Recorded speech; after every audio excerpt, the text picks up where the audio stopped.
Good morning, everyone. I'm playing catch up this morning, trying to get caught up on a bunch of stuff since I was gone all day yesterday. I've got some news here and go through all of this. First of all, I want to start with what I thought was the most important.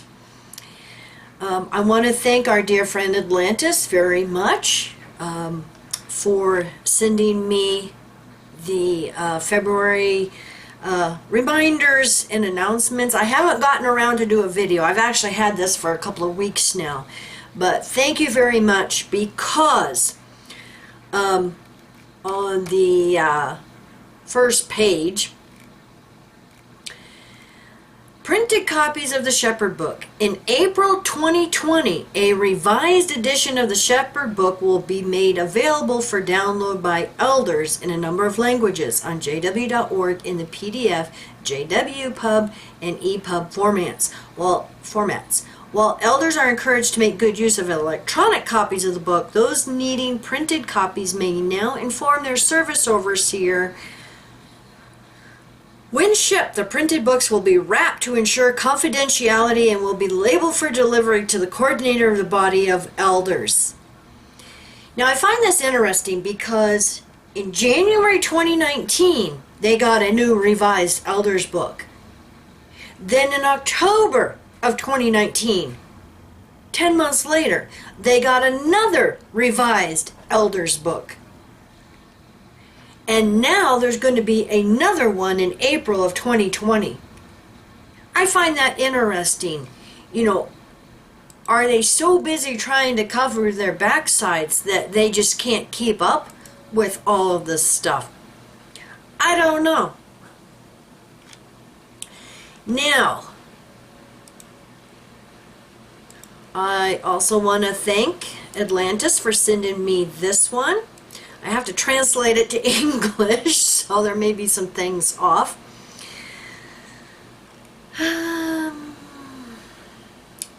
You know, it just appears that a large number of Jehovah's Witnesses are just cracking under the pressure. This is the Mediterraneo, and Jehovah's Witness will go to trial for trying to kill another to the cry of, "I feel like Cain." The prosecutor's office requests 8 years in prison and 32,890 euros as compensation to a man for trying to kill a fellow Jehovah's Witness after a religious service in La Acora. The trial will be held on March 10th at 10 o'clock in the first section of the Provincial Court of Castellón. According to the letters from the prosecutor's office, the events occurred around 7:45 p.m. on November 26, 2017. So that's when it happened, and now his court hearing is coming up next month. This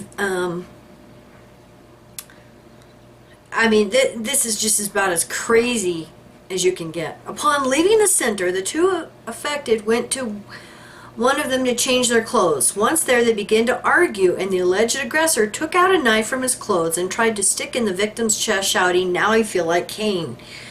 And fortunately, the other Jehovah's Witness was able to, defend himself, but he had to have surgeries and multiple rehabilitation to regain physical ability, and he has several visible scars on his hands, and it took him 288 days to completely heal, and so now he's seeking damages. But anyway, I'm going to put the link down below to that. And also we have something here also. Proposed legislation seeks to extend the CVA, that's the Child Victims Act, revival window for one additional year. Now, this article is dated January 24th, 2020. Now, we know the New York legislation, and that is set to end in August of 2020, this summer. So I'm just going to read a little bit of this. Almost a year after the New York State Legislature enacted the Child Victims Act in February 2019, which included a one-year revival window under which claims for child sexual abuse could be brought regardless of when the alleged abuse occurred. There is now new proposed legislation to expand the August 14, 2019 revival window for one more year. The new legislation, if passed, would allow new lawsuits under the CVA to be filed until August 14, 2021. And that is the New York Senate Bill number S 7082. And it was introduced on January 8, 2020. So they're wanting to extend that. Now, further down in the article here, the revival window created by the Child Victims Act opened on August 14, 2019. As of December 2019, 4 months into the revival window, over 1,300 civil suits have been filed against alleged abusers on behalf of at least 1,700 survivors. And I don't have the breakdown of how many of those cases were against Watchtower. But this is good news. This is good news. Now I'm going to put the link to the actual bill down below. And also I want to thank Wendy and a couple of others who have sent me the article from jw.org. Yes, they found it. You guys are the best. I'm telling you. This XJW community is turning into an entire group of researchers and private investigators, and boy, you guys find all this kind of stuff. But it was under Bible questions, when will the world end? And the Bible's answer? To know when the end of the world will happen, it is necessary to understand how the Bible uses the term world. The Greek word cosmos, usually translated world, most often refers to the world of humankind, especially the part that is out of harmony with God and His will. At times, cosmos refers to the framework of human society. No, there's several different other explanations to that one. Now, I've found a couple of sites here, and all you have to do is just Google the Greek meaning of cosmos with a K, K-O-S-M-O-S, world in the New Testament.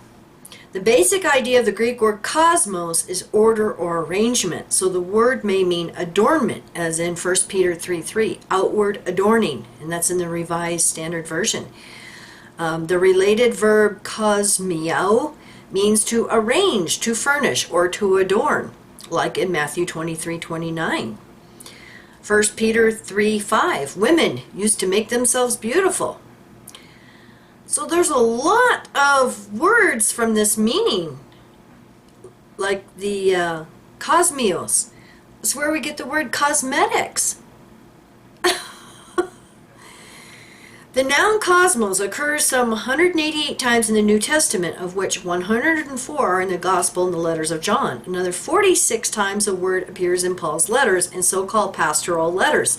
The idea of order is always present in the meaning universe or world, which is the sense the Greek noun most often carries. In biblical thought, of course, this order is a result of God's activity.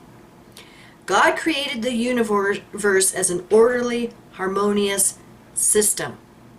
The word cosmos may refer to the universe or the whole of creation. In Acts 17:24, the statement is made, God is the creator of the universe and everything in it.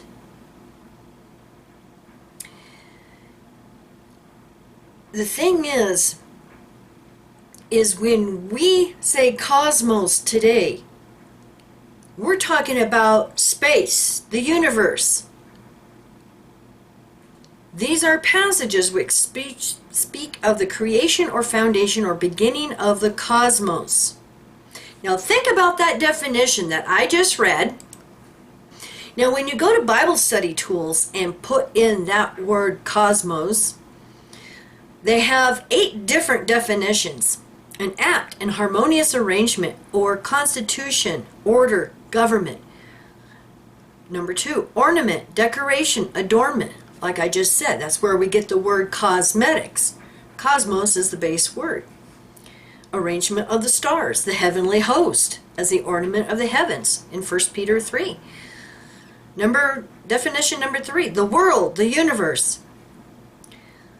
Definition number 4, the circle of the earth, the earth. Number 5, the inhabitants of the earth, men, the human family. So that's way down on number 5, remember that. Number 6, the ungodly multitude, the whole mass of men alienated from God and therefore hostile to the cause of Christ. Number 7, world affairs, the aggregate of things earthly. Number 8, any aggregate or general collection of particulars of any sort. So those are your definitions of cosmos, and that's a lot of meanings. And the reason I bring this up is because this is what Watchtower says. At times, cosmos refers to the framework of human society. Well, that's way down on definition like 5 and 6. The next paragraph, what is the end of the world? And this is what caught my interest. The phrase the end of the world, which appears in many Bible translations, can also be rendered as the conclusion of the system of things. And that's the one Watchtower likes to focus on the most. Or the close of the age. And they happen to quote the English Standard Version at Matthew 24:3. It refers not to the destruction of the earth or of all humanity, but to the end of the framework of human society. And I've done videos before. The end of an age can have several different meanings. Just thinking back in my lifetime, the end of cassette tapes, that was an end of an age. You know, the end of the Vietnam War, that was end of that age. You know, there's been several, and then you can get more entire Earth-like, and the flood. Well, that was an end of the age. And even C.T. Russell said that there are 3 worlds. The Native Americans, they have beliefs that there have been several worlds. The Mayans, the Incas, I mean, so many of these civilizations. So it just depends on how you look at it. And I know we've mentioned before that also the end of an age can be the end of a zodiac age, like what's happening real soon here. So, you know, end of age has so many different meanings, but we know Watchtower focuses just on, you know, Armageddon, the end of the age, the end of this wicked world. So, anyway, so thank you everyone for watching, and I hope you have a good day. Bye.